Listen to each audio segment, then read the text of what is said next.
Hi, hello, வணக்கம். This is Jenny. Join with me always on the real face of India. So இந்த நிகழ்ச்சியில் நிறைய நம்ம பெண்களுடைய சுதந்திரத்தை பற்றி பேசிகிட்டே வரோம், உமன்ஸ் ரைட்ஸ். ஸோ இதில் முக்கியமான விஷயம் பெண்களுக்கு ஹராஸ்மெண்ட், அபியூஸ் அண்ட் பாதுகாப்பு இதெல்லாம் பற்றி நம்ம தொடர்ந்து பேசிட்டோம். அடுத்து நம்ம பார்க்க போகிறது பார்த்திங்க அப்படின்னா பெண்களுக்கான கல்வி அப்படிங்கிறது. இந்த கல்வி அப்படிங்கிறது அந்த காலகட்டத்தில் மறுக்கப்பட்டது.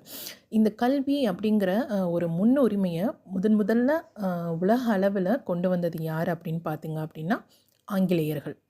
ஸோ எலிசபெத் கேடி அப்படிங்கிறவங்க உமன்ஸ் ரைட்ஸ் அண்ட் விமென்ஸ் பற்றி நிறைய அவங்க வந்து போராடியிருக்காங்க, ஸ்ட்ரகிள்ஸ் பண்ணியிருக்காங்க. அண்ட் சோஷியல் ரீஃபார்மர்னு நம்ம சொல்லலாம், அதாவது மிகச்சிறந்த சமூகவாதின்னு கூட சொல்லலாம்.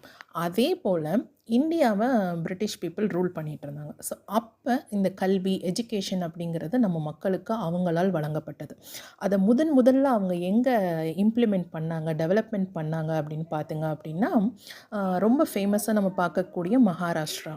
ஸோ மகாராஷ்டிரா அப்படிங்கிறது நம்ம எல்லாமே கேள்விப்பட்டிருப்போம். தி கேட்வே ஆஃப் இந்தியா, அதாவது இந்தியாவினுடைய நுழைவு வாயில் அப்படின்னு நம்ம ரொம்ப பெருமையாகவே சொல்லுவோம். ஆங்கிலேயர்களால் மிகவும் அதிக அளவு வாணிபம் செய்யப்பட்ட ஒரு இடம் அப்படின்னா இந்த மும்பை மாநகரம், அதாவது மகாராஷ்டிரா அப்படின்னு நம்ம சொல்லலாம்.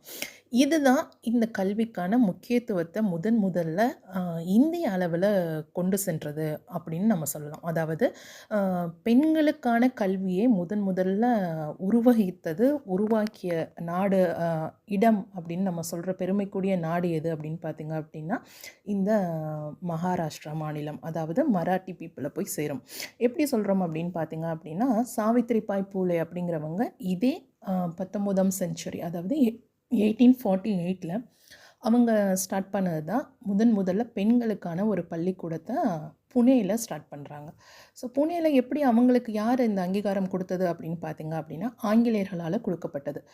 அவங்களுக்கு அந்த ஆசிரியர் பயிற்சி அப்படிங்கிறது அவங்களுக்கு கொடுக்கப்பட்டது. இவங்க யார் அப்படின்னு கேட்டிங்க அப்படின்னா மிக தாழ்ந்த சமூகம் அப்படின்னு சொல்கிறாங்க. இவருடைய கணவர் ஜோதிபாய் பூலே அப்படிங்கிறது அவர் ஒரு ஆசிரியர் அப்படின்னு நம்ம தெரிஞ்சுக்கலாம்.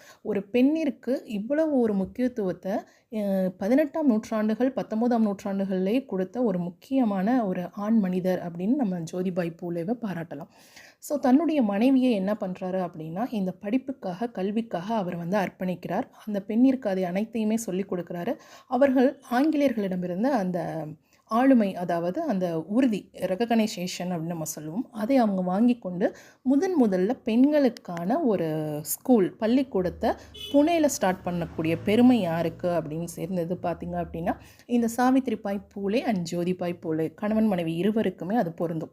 ஸோ இவர்கள் ஆரம்பித்த கல்வி தான் இன்றைய காலகட்டத்தில் நம்ம அனைவருமே படிக்கக்கூடிய கல்வி அப்படிங்கிறத தெரிஞ்சுக்கணும். ஸோ தொடர்ந்து இவங்களை பற்றி நிறைய தெரிஞ்சுப்போம். நன்றி.